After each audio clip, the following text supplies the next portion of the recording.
start out with Eric Bailey on the right. Thank you. Good to be here. Game week. Just obvious question, Dylan, going into the game week, you got an experienced quarterback, just expectations going into game one, and do you foresee Jackson, just getting him some reps early in the season, and just that mentorship with Dylan and Jackson going into game one? Yeah, part one of the question, obviously, feel great about Dylan. He's had a great camp. This is a guy that started 36 games, has had a ton of production. So looking for him to, be dominant and play really, really well at a championship level. Expect that. He expects that. And so excited for him to get on the grass Saturday morning. Then with Jackson, we'll continue to work through that. We want to try, every way imaginable to create growth when those opportunities come up. So as we work through that, we'll continue to evaluate and see where that lands. Ryan Aber. Yeah, Jeff, sticking with Dylan, I wanted to ask you about his demeanor and how that helps him going into this year, obviously with the pressure that comes along with being an OU quarterback and, everything that he's been through since he's been here. Yeah, he's got great edge about him right now. Again, he's incredibly confident, and it's all about the preparation. That's what it's come from. He's worked incredibly hard. He's put in a ton of time. He's got incredible amount of respect in our locker room, with our staff, with his teammates. So, again, excited for him to have the opportunity to walk out there, Saturday morning, go play his butt off. Jenny. I wanted to ask you kind of a bigger picture question. The idea of using NIL money for scholarships, basically.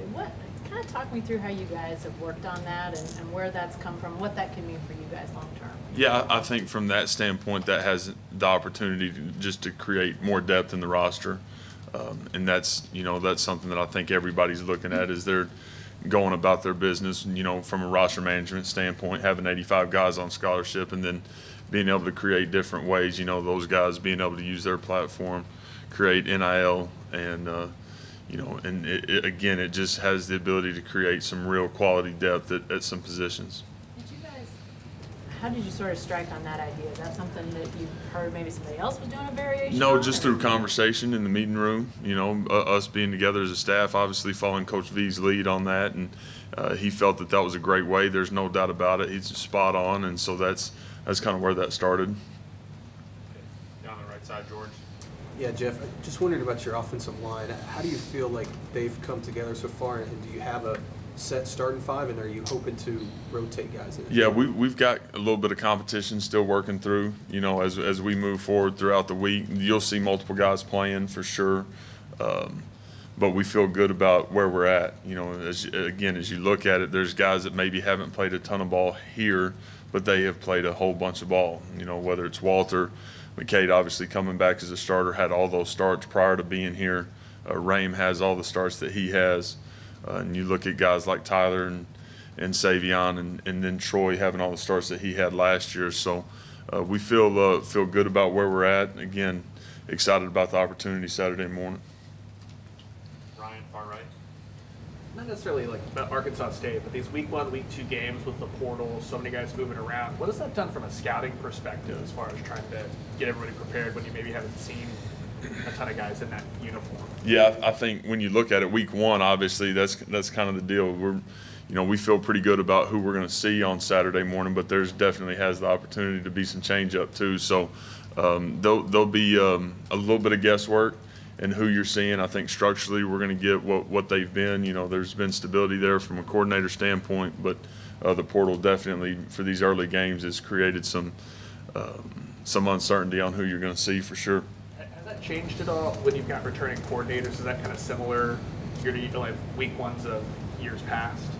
Yeah, I think when you look at just this year, again, knowing what we're going to get structurally or what we think we're going to get, obviously we've got to be ready to adjust if we get into it and there's something different. But when you're watching the tape, you feel like what you're going to get. And they're sitting there doing the exact same thing, right? Just because of stability on our staff and everybody being back. So that's where it's at right now. Okay, back to the middle, James. Yeah, Jeff, could you talk about your wide receiver core that you know, that was the big question mark, or some Yeah. of it coming into the camp. Where do you think it's at, and how confidence? And also, did you talk more about Arkansas State, just their personnel, and what Yeah. you really see from on the defensive side of the ball? Yeah, so the receiver spot, and talked a little bit about it last week, but I think we got a chance to see 6 or 7 guys. And so I think that's one thing that I'm incredibly excited about. We're excited about is that we've really got a chance to play multiple guys, which that, again, was not the case as we stood here a year ago. So excited about these guys getting an opportunity. Now they got to go do it. They've had great summers. They had great springs. They've had really good fall camps from multiple guys. So now going and making a play on Saturday morning is going to be huge. And then Arkansas State, they've got a group back on the back end that's played a bunch of ball. They've got 3 returning starters on the back end. Their field backer, their nickel is a returning starter, probably their best player on defense. They lost a bunch of guys up front and 2 interior backers, but guys on the back end that have played a lot of ball. So you turn the tape on, you see great effort, you see great intensity. Guys play with a lot of toughness and play incredibly hard. So again, our guys are excited about Saturday morning. Eli? Jeff, obviously you came here with some history with Dylan. Last year, in terms of maybe the in-game communication, what did you learn in that one season? Was there anything in the offseason you evaluated in the mechanics of it that No, needs to be different? I think the biggest thing is just for us making sure that we're having great conversations in between drives. As soon as he comes over and gets the sheet and gets on the phone, man, those conversations just continuing to be as high level as possible and being able to see exactly what he saw, speaking the same language. He does a great job of that, and so expect that to continue. Not obviously been in any one of those conversations before. Are there ways he's grown from when he got started with you at UCF to now in those times? Yeah, I think without a doubt, I think he understands now more than ever maybe why I'm calling the play that I'm calling and the intent of it. And I think that's a huge deal as you go try to attack defenses and then situationally understanding why I'm calling things. So he's thinking like we do as a staff, which is a big part of it. Bob? Yeah, Jeff, going back to the receivers, some of it is those guys being more comfortable. Some of it is the arrival of Emmett Jones. What impresses you so much about what he's been able to do? There's great connection in that room. For a room that has a whole bunch of talent that does not have a ton of production, this room fights like heck for each other. And we've got great teammates in that group. We've got guys that are accountable every single day. They become dependable, and a bunch of guys that are incredibly unselfish, which is, to me, it's hard to find in that room all the time. And we've got guys that root for each other, that pull for each other, that understand regardless of who's on the field, the expectation is to play really dang well. And it's been fun to watch that group come together as Coach Jones has led them. Jesse? Jeff, you've touched on feeling confident that you have multiple guys at different positions that can play. Maybe early in the season, how much of the balance is it to, obviously you want to do what you can to win games, but you also maybe want to get some guys on the field, see what you have with that competitive depth? Yeah, I think the first part of it is we want to put our offense in the best position to have success and go score points, take care of the football, and be incredibly efficient. So whoever gives us the opportunity to do that will do that. Again, I think there's multiple guys that can play at a bunch of different positions that give us that ability, and that's what's again most important. So those guys are going to play. You'll see a bunch of different guys play on Saturday, which is going to be by intent, and that's our plan. We'll go way back. John Hoover? Yeah, Jeff, follow up on the wide receivers again. You said I think 6 or 7 guys. Could that conceivably stretch to 8 or 9 at some point during the season? I think so.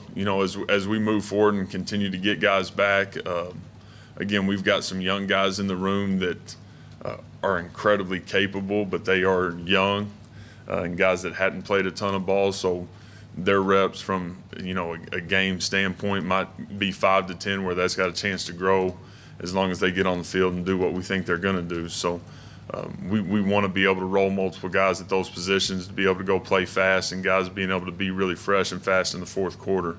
And I think that'll be a huge advantage. Can you describe, as long as we're talking about wideouts, can you describe the difference in the rapport that Dylan has with those guys this year compared to last year? Yeah, just another year in it. All the throwing and catching through the spring, all the throwing and catching this summer, and then also in the fall camp, these guys have spent a ton of time.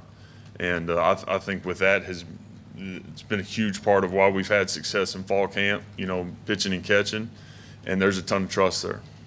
Okay, second row this side, Lewis. Hey Jeff, wanted to ask you about Savion Byrd. Just what have you seen in terms of his maturity the past couple of years, and how big was that Florida State game? Yeah, with Savion, this is a young man that's got an incredible amount of ability and plays with a toughness and an edge and a demeanor about him that we need and we want.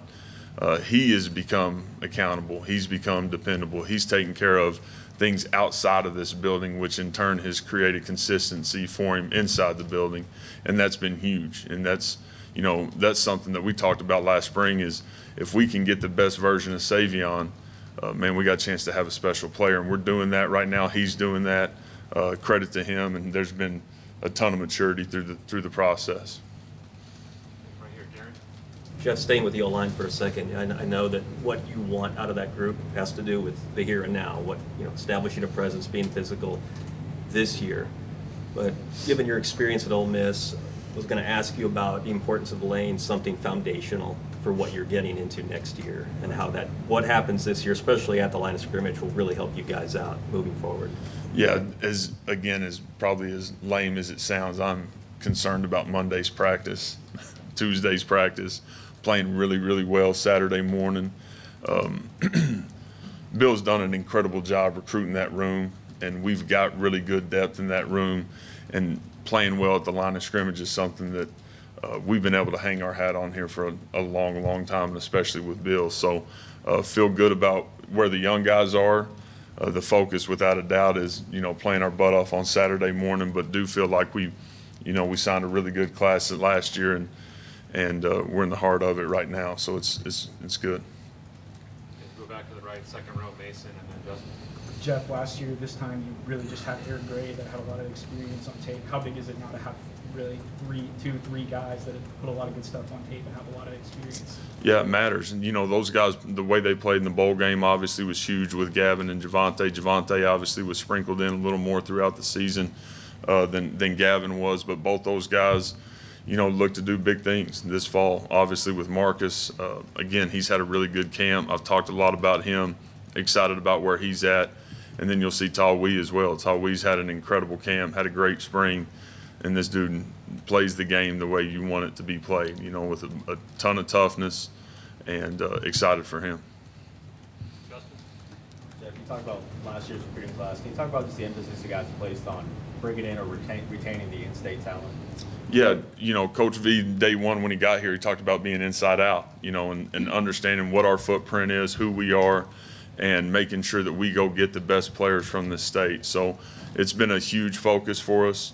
I think you can probably tell that as we're moving forward, but feel great about guys loving Oklahoma, and those guys understanding what it means to be able to put that interlocking OU on. So we want to be inside out. That's Coach V's vision, his lead, and that's all of our, our vision. So that's something that's been important to us. Left side, third row, Randall. So you mentioned the running backs. How are you planning to split up the carries between those guys? And is that something that you guys are planning before the game, or that you guys plan as the game goes on? Yeah, you talk about target touches for sure, but as you get into the flow of the game, understanding who's got the hot hand, subbing when we need to sub when guys are tired and inside the flow of drives. So that's really, it's different week to week, series to series, and that'll play out a little differently every single week. Any more questions for Coach Lebby? Barry?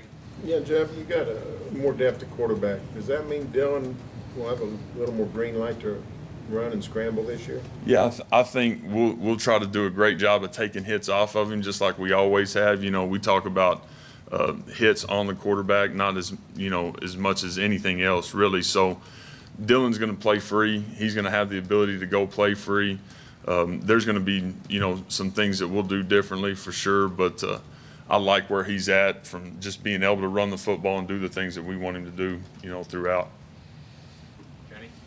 You guys got a chance to get Gavin Freeman a scholarship. Yeah. What was that moment like, and why did you guys make that move? Well, he's earned it. I mean, more than anything, the guy has just absolutely earned every single bit of what he's gotten. And he's a young man that, again, we just talked a little bit about it, but somebody that loves the interlocking OU, that's Gavin. And it's, You know, Coach V talked a little bit about it, but a dream come true for him.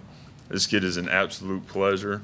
He does everything right all the time, works incredibly hard. He's really dang talented, and I couldn't be more excited for what's ahead for him. Ryan?